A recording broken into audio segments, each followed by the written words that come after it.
আমাদের চাঁচকর মধ্যমপাড়া পুরানো জামে মসজিদের আজকের এই ইসলামী জালসায় উপস্থিত মুসল্লিরা, উপস্থিত আমার মা বোনেরা, উপস্থিত নেতৃবৃন্দরা, সামনে পুষ্ট আমার গুরুজনেরা, ছোট ভাইয়েরা, যারা আমার মাইকের আওয়াজ শুনছেন, সবাইকে আসসালামু আলাইকুম।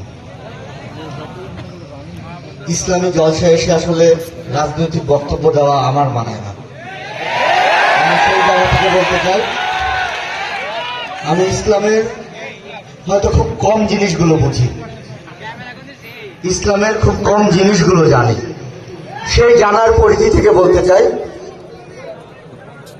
আপনাদের ঘরে, আপনাদের পরিবারে যাদের বাবা মা জীবিত আছে, সেই বাবা মার জন্য জীবনের শেষ রক্তবিন্দু পর্যন্ত সবচেয়ে বেশি সেবা, সবচেয়ে বেশি ভালোবাসার চেষ্টা করবেন। আল্লাহ যদি দুনিয়াতে কোন সম্পদ, সবচেয়ে বড় সম্পদ পাঠিয়ে থাকে, সেটা হচ্ছে আমাদের বাবা মা। সবচেয়ে বড় থাকে সেটা হচ্ছে আমাদের বাবা মা।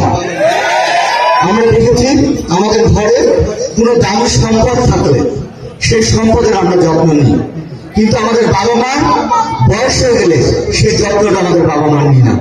আমরা ভুলে যাই বাবা মার চেয়ে বড় কোনো সম্পদ আল্লাহ আমাদেরকে দুনিয়াতে পাঠায়নি, বাবা মার চেয়ে বড় কোনো উপহার আল্লাহ আমাদেরকে দুনিয়াতে পাঠায়নি।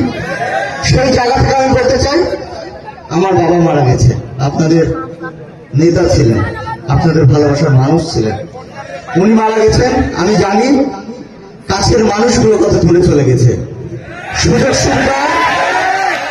সুবিধা না হলে মানুষ কত দূরে চলে গেছে নিজেদের স্বার্থের জন্য। তো বাবা চলে গেলে একটা পরিবার থাকে না, একটা সংসার থাকে না। সেই জায়গা থেকে বলছি, বাবা মার সবচেয়ে বেশি সেবা করবেন, সবচেয়ে বেশি ভালোবাসবেন, জীবনের শেষ রক্তবিন্দু পর্যন্ত বাবা মার সেবা করবেন। তার কাছ থেকে যে দোয়াটা আপনি পাবেন, প্রত্যেকটা বাধা বিপত্তি অতিক্রম করতে আপনাকে সহায়তা করবে।